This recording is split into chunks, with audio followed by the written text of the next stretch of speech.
Welcome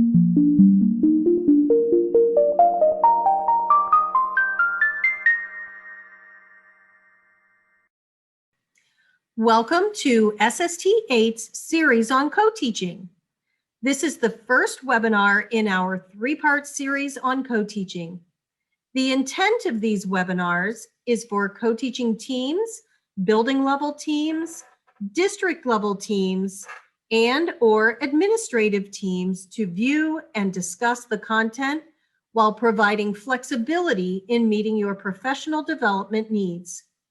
For example, you may choose to chunk the content and break it up over multiple days, or you may wish to use it as part of a professional development day. This specific webinar will focus on the why behind co-teaching.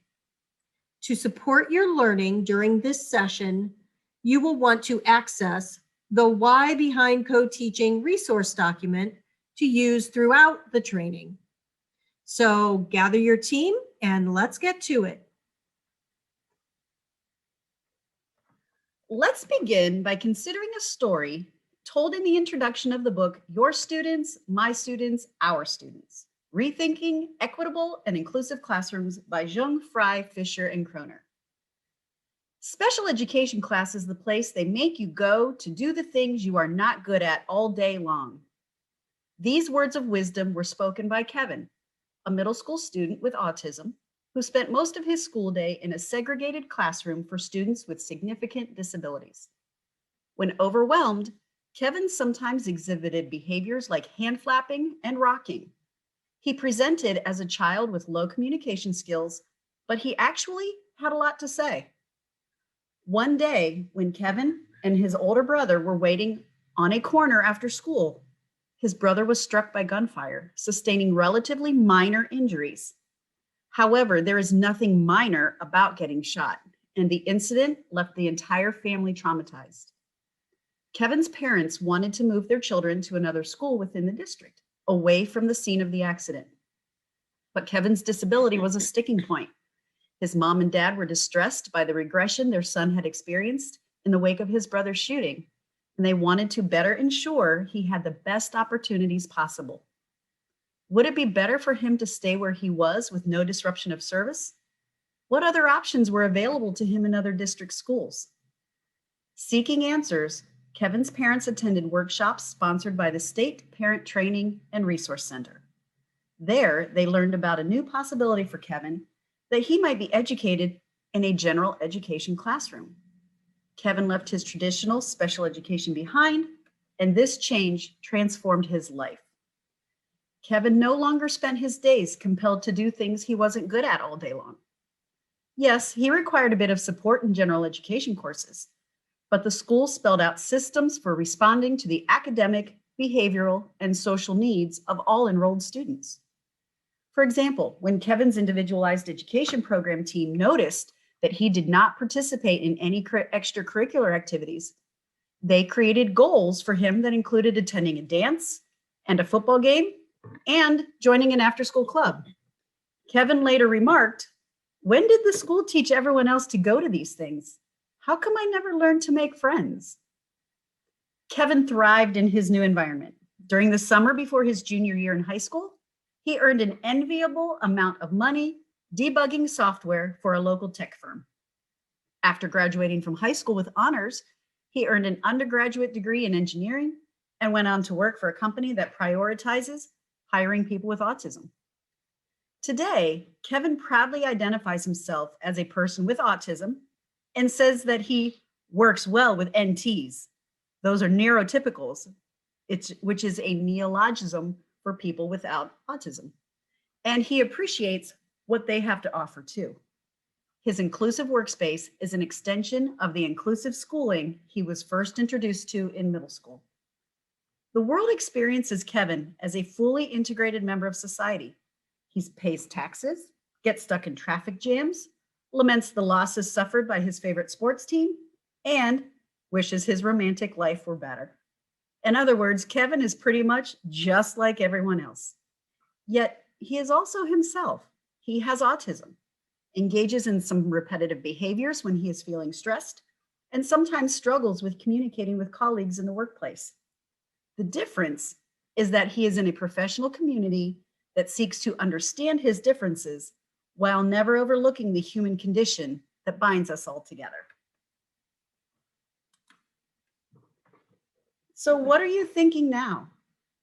At this time, access the Why Behind Co-Teaching resource document, locate the Finish This Sentence section, and then in a moment, you will pause the webinar to respond to the prompt, all students deserve to have curriculum and instruction that provides the opportunity for, and then you can discuss your thoughts with your team regarding what you believe all students deserve. Pause the video now and resume when your team is ready to continue.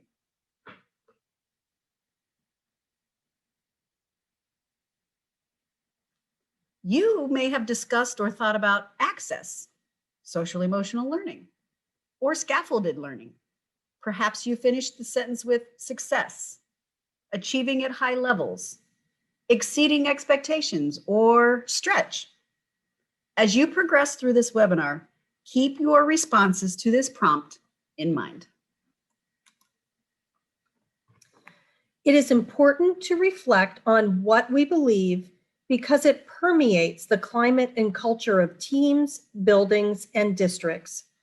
It becomes the reason why we do what we do. Locate the We Believe section on your resource document and follow along. When we think about what all students deserve, the following statements are some things that we believe based on research and success for all. We believe all students deserve to learn in an emotionally safe environment. All students have potential gaps and unfinished learning. All students deserve to have curriculum and instruction that provides the opportunity for stretch. All students are considered general education students first. All students need to receive their core instruction in reading, math, social studies, and science from a content specialist, typically the general educator. All students who need additional supports deserve services that are designed and intended to support core instruction and not replace it. And here's what we believe for educators. All educators benefit from an all-learner mindset. All educators benefit from hearing multiple perspectives. All educators benefit from planning and working collaboratively. All educators want success for all students.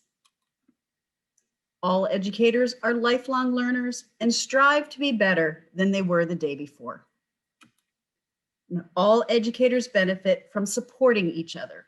A rising tide lifts all boats. What do you believe? Take a moment now to add any other thoughts or beliefs that you would include to the list of beliefs on the resource document. Pause and resume the video when you and your team are ready to continue.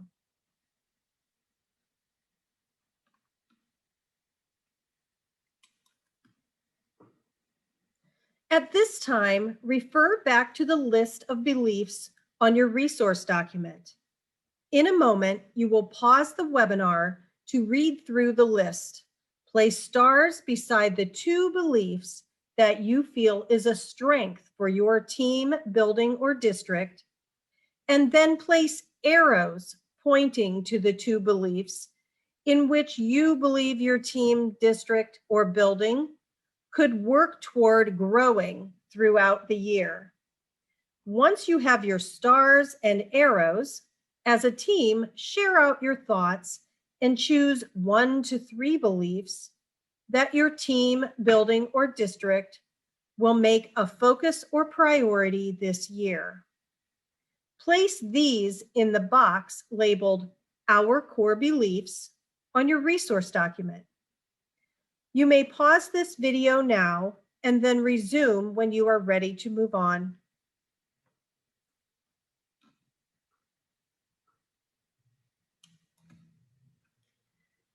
We began this session by talking about our beliefs and your beliefs of what students deserve, because it's foundational to working together as a team to co-plan, co-instruct, and co-assess all students in an equitable and effective way. These conversations have set us up to delve further into co-teaching practices. Take a look at the learning targets to gain clarity around what you can expect to experience and learn throughout the rest of this session.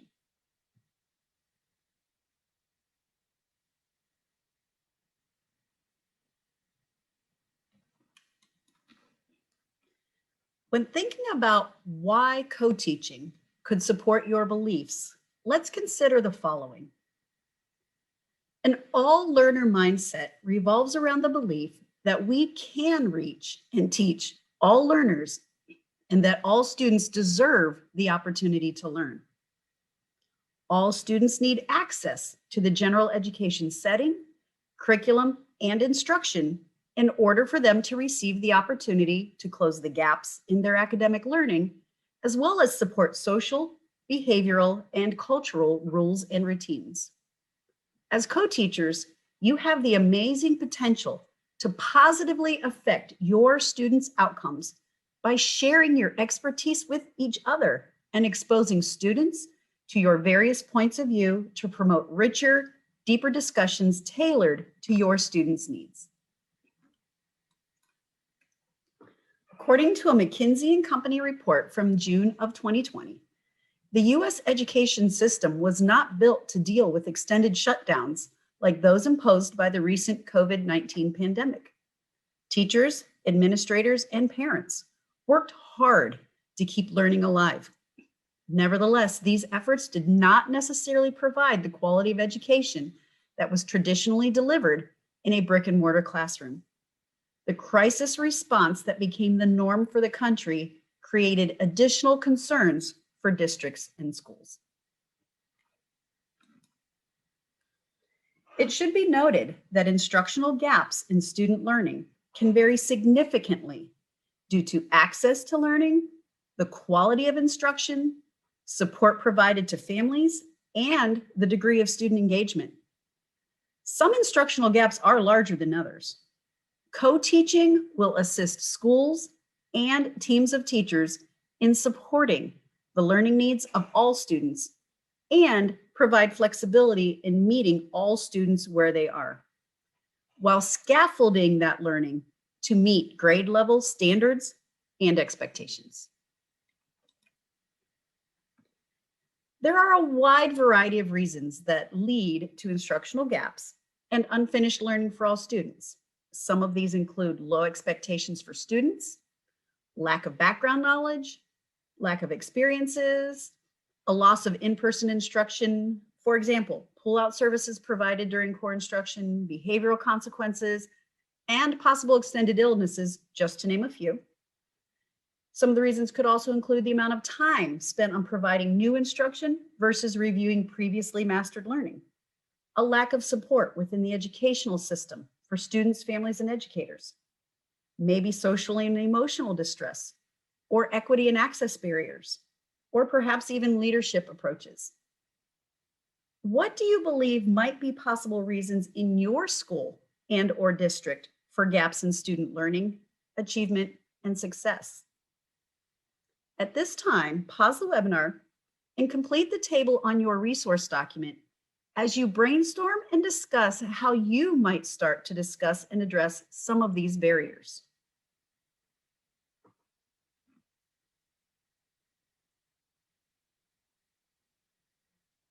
Now, let's start to think about a support and strategy that can be leveraged to address instructional gaps and unfinished learning.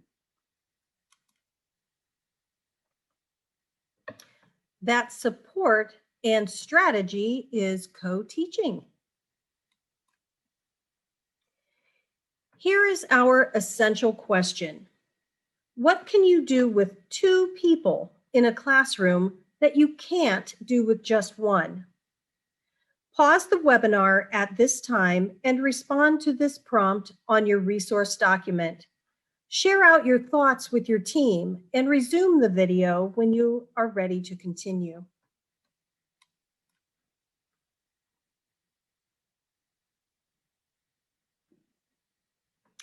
According to Murawski, co-teaching is when 2 or more educators co-plan, co-instruct, and co-assess a group of students with diverse needs in the same general education classroom. Reflect back on the list that you and your team developed as you answered the essential question listed on the previous slide, and discuss one more time how each of your responses align to the 3 areas of co-planning, co-instructing, and co-assessing.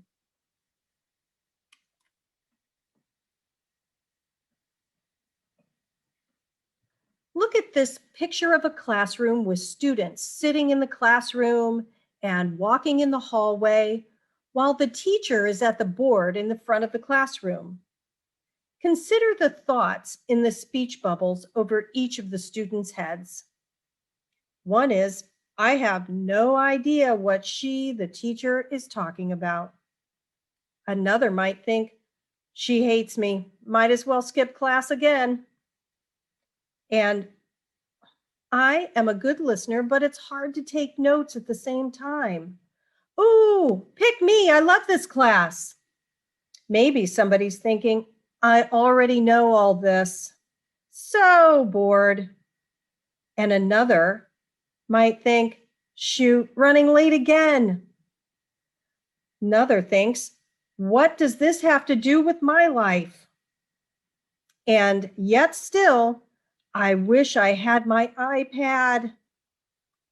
And another student may be thinking the whole time, I like trains. Do you recognize these students? The last slide gave us an eye-opening visual of the variability in students' skills, attitudes, and behaviors who enter our classrooms every day. In planning for that variability, it is important to understand the continuum of services and supports available to students to best meet their needs. The chart on this slide describes the continuum of service delivery models, one being co-teaching, that should be discussed to make sure students with disabilities are given the services and supports they need to be challenged with grade level standards and content. Keep in mind that all discussions around least restrictive environment should begin with the mindset of high expectations. As you look at the graphic on the slide, consider this quote from Fullen and Gallagher in their 2020 book, The Devil is in the Details. Too often in school, we love our students and give them lots of support, but we don't give them high aspirations. Without ever realizing it, we lower our expectations of what they can do, and out of concern and kindness, we lower our teaching expectations so they can succeed. And at the end of the term, or the year, or their school career, we conclude that these are wonderful children, but they didn't accomplish as much as other students, never realizing that even if they had learned well everything that we taught, they would still fall short because we didn't dream big enough dreams with them. What could these students accomplish if we challenged and supported them in the right ways in rising to the challenge? Now, let's consider how our beliefs about all students and their abilities impact their achievement toward high levels of expectation. How does what we say, do, think, and feel reflect our belief about a student's ability to learn and be a valued member of the class community? What impact does that have on the student and the class as a whole? What messages are students receiving? Keep in mind that a student's perception is their reality. Pause the webinar and have a conversation about this topic. Resume when you and your team are ready to go on.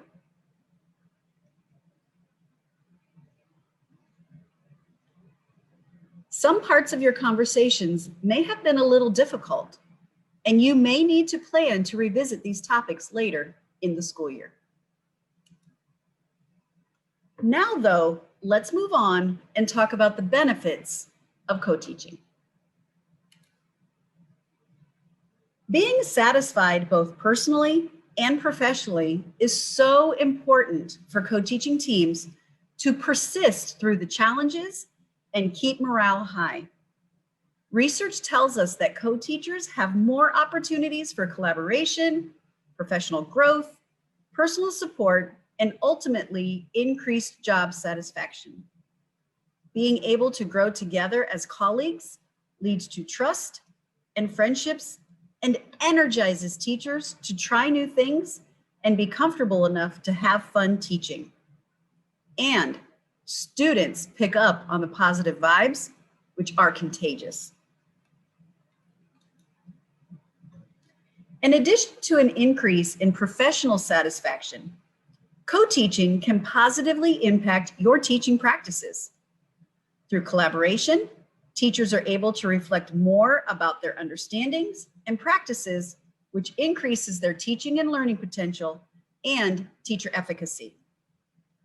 No two teachers have the same background, skills, and expertise, so teaching partners get the benefit of learning from each other's unique perspectives.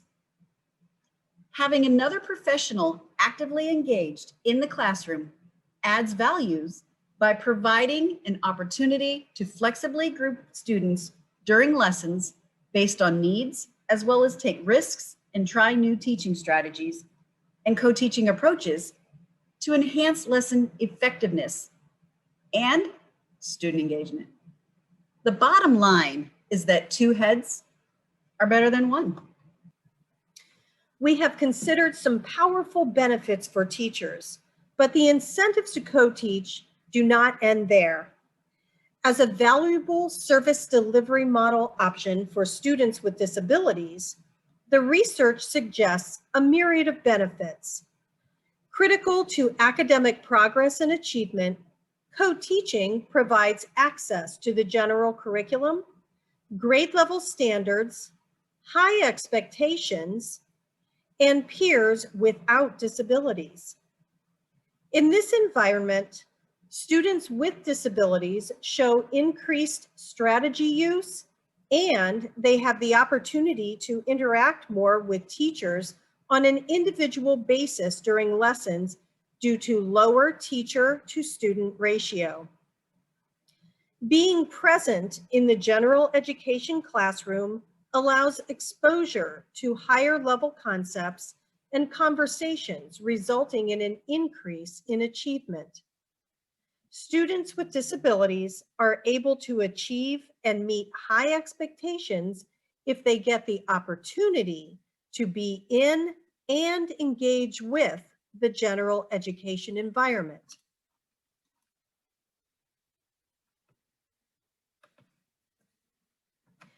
In addition to academic benefits, there are also social emotional benefits for students with disabilities. Being present and engaged with peers allows for stronger peer relations and positive social outcomes. Through these stronger peer relationships, students get an opportunity to improve social skills as well as their self-concept, leading to an increase in self-confidence, self-esteem, and a positive attitude, all of which leads to greater student engagement. Research has not shown pull-out and resource room models to lead to academic or social benefits. Educators usually think the purpose of co-teaching is to provide services and supports to students with disabilities. However, research has shown that students without identified disabilities also benefit from this scenario. Having two teaching professionals in the room allows for increased individual attention and time with teachers, which leads to improved academic achievement. Co-teachers project high academic expectations for all their students and tend to explicitly teach cognitive strategies and study skills.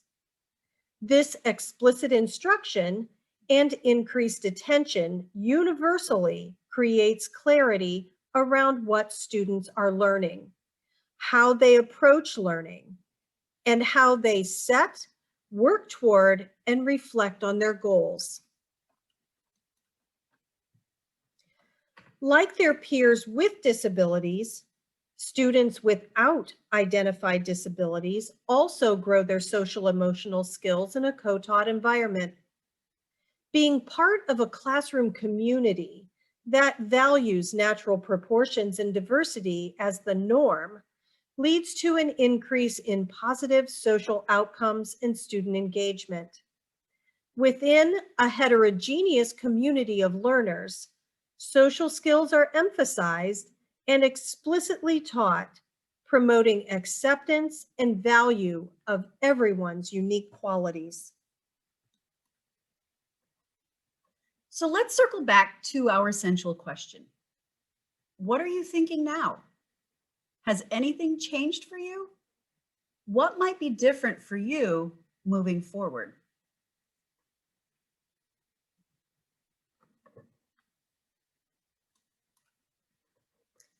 As we come to a close, locate these reflection questions on your resource document and take a moment to think back on your learning in this webinar and respond to the prompts.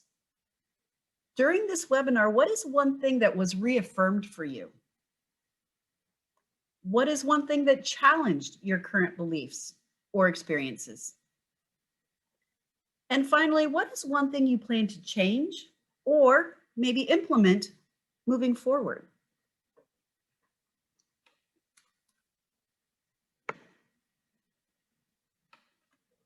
Thank you for taking the time to watch and listen. Join us for our next webinar, The What of Co-Teaching, as we dive into the components of co-teaching that should be actively addressed for educator and student success. Scruggs and Mastro Pieri point out, it is what the two teachers do and how they do it that can make co-teaching effective for students. Until next time, take care and make a difference for your students.